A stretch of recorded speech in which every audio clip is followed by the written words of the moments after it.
ఈరోజు ప్రశాంత్ రెడ్డి గారు కోవూరు శాసనసభ మీదకి వచ్చారు. ఎలా వచ్చారో ఈ జిల్లా ప్రజలందరికీ తెలుసు. ఈ మాట ఎందుకు చెప్తున్నానంటే, డబ్బుంది కాబట్టి పదవులు కొనుక్కోవాలనేటువంటి ఆలోచనతో అడుగుపెట్టిన వ్యక్తి ప్రశాంత్ రెడ్డి గారు. పాప నెల్లూరు టికెట్ ట్రై చేశారు. అక్కడ మన మంత్రి అనిల్ గారు ముందుగానే ఊహించి ఒక మైనార్టీ సోదరుడు ఖలీల్ అనేటటువంటి ఖర్చీఫ్ నా కుర్చీలో వేసుకుని ఆయన వెళ్ళిపోయాడు. ఆ కుర్చీ వేరే వాళ్ళకి ఇక్కడ వెళ్తుంది. ఈ మాట ఎందుకు చెప్తున్నానంటే, ఇరు పార్టీల సర్వేల్లో కూడా అక్కడ తెలుగుదేశం పార్టీ గెలవబోతుందని తెలిసి మైనార్టీలను వైఎస్ఆర్ కాంగ్రెస్ పార్టీ బలి చేసింది. నెల్లూరు జిల్లాలో మైనార్టీలను అవమానించింది అని స్పష్టంగా తెలియజేస్తున్నారు. నెల్లూరులో కుదర్లా చంద్రబాబు గారి దగ్గరికి వెళ్ళారు.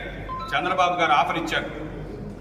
ఏదైతే ప్రజాస్వామ్యంలో ప్రజల మద్దతుతో సంబంధం లేకుండా, జెండా మోసిన కార్యకర్తల అభిప్రాయానికి విలువలు లేకుండా, మండలాధ్యక్షులు కావచ్చు, ఇక్కడ పనిచేసినటువంటి సీనియర్ నాయకులు కావచ్చు, గతంలో పనిచేసిన వాళ్ళకి అభిప్రాయాలతో సంబంధం లేకుండా కేవలం సూట్ కేసు తీసుకొని ఈ కోవూరు తెలుగుదేశం కార్యకర్తల ఆత్మాభిమానాన్ని ప్రశాంత్ రెడ్డి కాళ్ళ ముందు పెట్టిన వ్యక్తి ఈ చంద్రబాబు అని చెప్పి తెలియజేస్తున్నారు. ఈ మాట ఎందుకు చెప్తున్నానంటే, ఈ రెండు పార్టీలు కూడా వాళ్ళకి సిద్ధాంతం ఉండదు. ఏది కూడా ప్రజల గురించి ఆలోచించరు, జెండా మోసిన కార్యకర్తల గురించి ఆలోచించరు.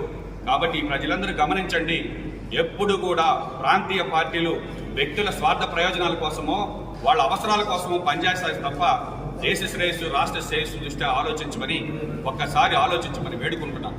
కాబట్టి ఈ కోవూరు శాసనసభ నియోజకవర్గ అభ్యర్థిగా నన్ను ఎంపిక చేశారు. ఈరోజు మీరు ఆన్లైన్లో ఉంటాయి అఫిడవిట్లు, ఎలక్షన్ అఫిడవిట్లు డౌన్లోడ్ చేసుకోండి. ఎవరు చదువుకున్నారు, ఎవరు నిరుపేద, ఎవరి క్వాలిఫికేషన్ ఏంటి, ఎవరి అర్హతలు ఏంటి అక్కడ ఉంటాయి. కాబట్టి కోవూరు నియోజకవర్గ ప్రజలు నేను ఒకటే కోరుకుంటున్నా, మీ ముందుండే జెండాలు చూడండి, వాటి యొక్క ఎజెండాలు చూడండి. 2 సార్లు ఏదైతే గతంలో తెలుగుదేశం ప్రభుత్వం అప్రజాస్వామికంగా ఉంది, సర్పంచుల యొక్క హక్కులను జన్మభూమి కమిటీలు పెట్టి కాలు రాస్తుంది, ఇది రాజ్యాంగబద్ధంగా లేదు, ఆ ప్రభుత్వం చెత్త ప్రభుత్వాన్ని ఓడించి ఈరోజు జగన్మోహన్ రెడ్డి గారికి ఓటు వేస్తే దాన్ని అవినీతికి లైసెన్స్గా ఒక ఈస్ట్ ఇండియా కంపెనీ ఏదైతే వ్యాపారం చేస్తుందో ఆ విధంగా మద్యం, ఇసుక ఇవన్నీ అమ్ముకునే దానికి కాదు మేము ఓట్లు వేసింది, ఒక మంచి పరిపాలన చేస్తాం.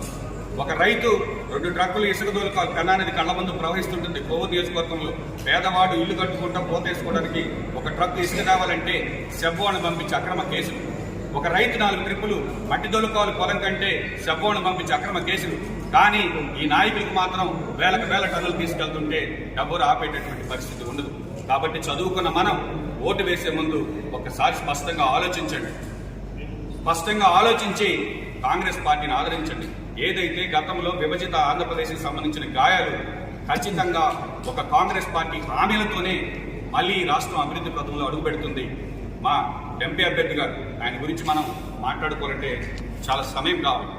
నేను మొదటిగా ఎందుకంటే సార్ పనిచేసిన విషయం తెలియదు. ఈరోజు కూడా దళిత వాడల్లోకి వెళ్ళి, గ్రామాల్లోకి వెళ్ళి రాత్రి పడి నేర్పించినటువంటి కలెక్టర్ గారంటే వాళ్ళ ముఖాల్లో చిరునవ్వు కనబడుతుంది.